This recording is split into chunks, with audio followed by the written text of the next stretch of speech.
Welcome to another blind review, to which I entitle, Did I Miss Something?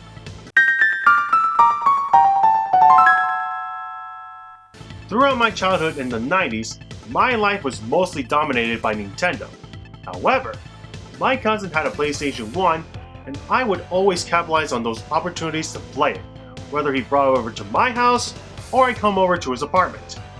Throughout those years, the games I fondly remember playing were some of Mega Man X4, Final Fantasy VIII, Fighting Force, and Suikoden 1 and 2, among many others. While those games were excellent, I sadly never played many platformers on it, aside from the occasional Crash 2 and 3. My cousin's collection was not like everyone else's, primarily because it was a region-free PS1, and I played some great import titles like Panzer Bandit and Gamera 2000. But today, I scratch off one game from my PS1 bucket list. Spyro the Dragon. Remember when retailers like Target had those gaming kiosks? I do, and most of my memories of Spyro stem from playing that demo on those kiosks at places like KB Toys and Toys R Us. Rest in peace to both of you. It was during a time that whenever I played a 3D game that had voice acting, I would be blown away by that alone. But the demo was great, no doubt about that. But what better time than now than to play Spyro the Dragon for the first time? Just in time for the Reignited trilogy. So, time to find out. What the hell have I been missing?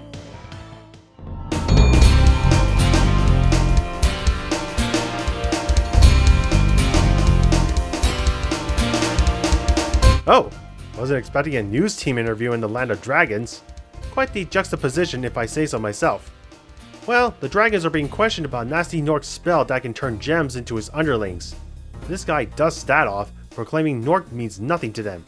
But Nork doesn't like to be insulted and proceeds to turn all the dragons into crystalline statues, leaving only one Spyro unaffected.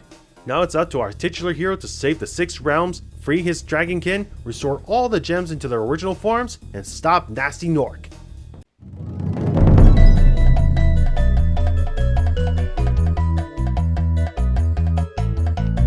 I must say that controlling Spyro feels very tight.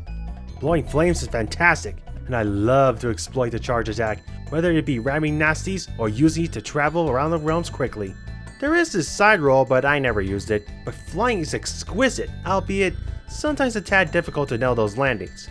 More on that later. I was taken aback by Sparks the Dragonfly as a companion in health display.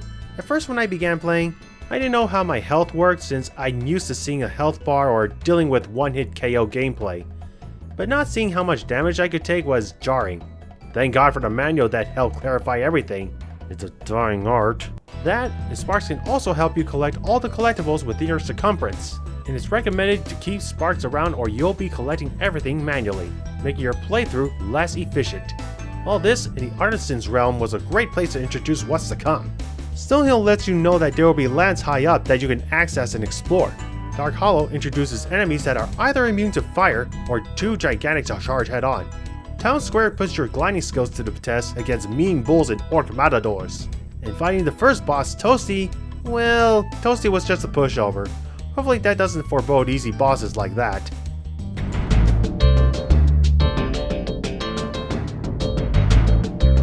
For PS1 standards, the graphics are fantastic, especially when you see parts of the level in great distances. See that faraway land in Clifftown? You can glide there. Even Haunted Towers has more to explore if you're observant enough, though it's accessible if you utilize the supercharged arrows in tandem with your charge attack. Oh yeah, your charge attack gets supercharged. Double entendre. Nice. Just by using the charge on these arrows, you go into ramming speed! Though be careful because if you slip up, you'll either fall to your death or crash into a wall, and you better pray for the latter. While flying across the lands is fun and all, sticking the landing can be tricky or downright infuriating. Sometimes you can't time those glides right to get where you want. I mean, talk about clinch when I make these precise jumps. But nothing aggravates me more than trying to make this jump after beating Metalhead. How can something so simple be difficult? I cannot tell you how many times I attempted this jump and even played through videos couldn't help me on this one. It was by sheer luck off screen that I managed to make that jump, but I never want to do that again. The bosses, on the other hand, child's play. Seriously, Nothing else to add since you simply hit them and follow them until you hit them again, leading to their eventual defeat. There are also these flying levels that are a great change of pace, where you must complete a set of objectives within a time limit, and it feels quite gratifying to accomplish everything when you got time to spare. So far, most of my expectations are well met. Or are they?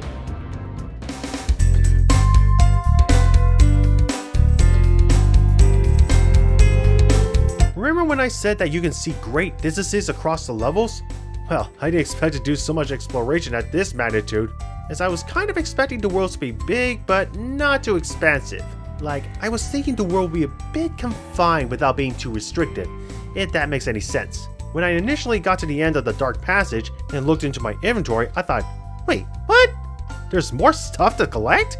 So I really looked hard to see what I missed, and lo and behold, a passageway! I flew in there and there was more to discover, and I was elated to survey more of the level. It's also great to have this fairy who grants you a super flame attack that can help you destroy larger metal armored foes with ease, as I engulf them in my fires of wrath. Die before my dragon might, heathens! Completing the game was manageable, and I got pretty OCD when I had to find everything. The gems are straightforward enough, and different colored gems yield different values, but it becomes quite cathartic when the final jewel count is fulfilled. Alright. While the gems are the most obvious to spot, it's also important to keep an ear out as well. Yeah, because some collectibles aren't as easy to notice like the dragons. While most of them are out in the open, you can still hear the swirling crystal clunking sounds. Once you free them, they can either give you helpful hints, or sometimes... Thank you for releasing me. Oh, thank you for releasing me. Spyro, it's great to see you, but I've got to go. You're welcome. For nothing. But catching those egg thieves can be daunting since they run so fast, and they are appropriately annoying with their cackling. Quick note, I like how you collect health pickups because each animal that offers health feel consistent in their respective realms. The artisans have chickens and sheep, peacekeepers have these tiny lizards in this war-ridden realm, and dreamweavers have sentient mushrooms. Consistency like this just feels right. There are some enemies that take some strategy when dealing with them. In this ice age, these giant orcs have metal armor to protect them, yet they are always close to an edge, meaning you can push them off. The enemy in the dark passage change whenever a lantern is shining light on them or not. Even these wizards in the magic lands can be a bit trolling when they change the landscape, especially as they laugh at you. That is until I get the jump on them. The music by Stuart Copeland is adequate, at least to me. I know he's the drummer of the Police, but I'm not a huge fan, unless you're my dad who loves 70s rock. While I do enjoy the instrumentations and beats, they don't really stand out in comparison to the voice actors that are in this game. I mean, Spyro is voiced by Carlos Alasraqui, famous for voicing Rocco from Rocco's Modern Life. Plus, there's other prominent voice actors like Clancy Brown and Michael Goh. I do hear that Spyro's music in the sequels are masterful, so I can't wait to try those games out in the future.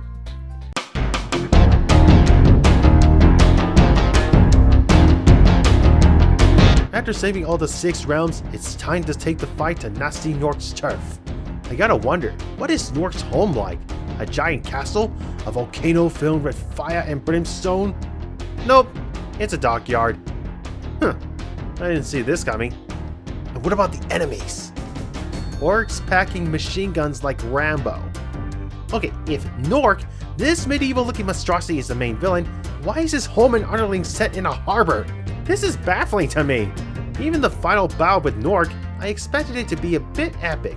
It starts off by chasing those egg thieves who carry keys that help you get closer to Nork. And when you do confront Nork, it's now just a foot race till you torch him till he drops. Twice. Wow, talk about underwhelming. All that amounted to was like every boss battle in the game.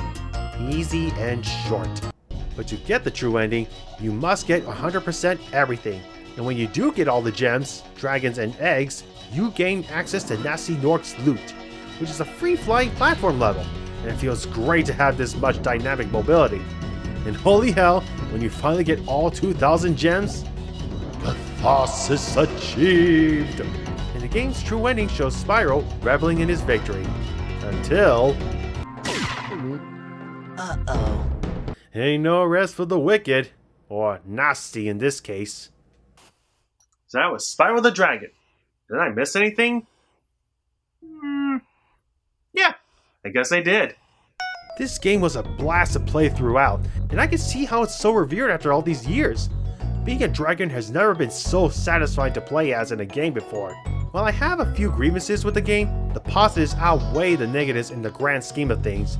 In fact, I'm so glad to finally play Spyro, I can't wait to try the sequels, let alone the reignited trilogy on PS4. But this won't be the only PS1 game on Did I Miss Something, but there's plenty of PS1 games I missed out on. And I think I reached a great high point. So until then, I'm Moonspirit, and I got a lot of catching up to do.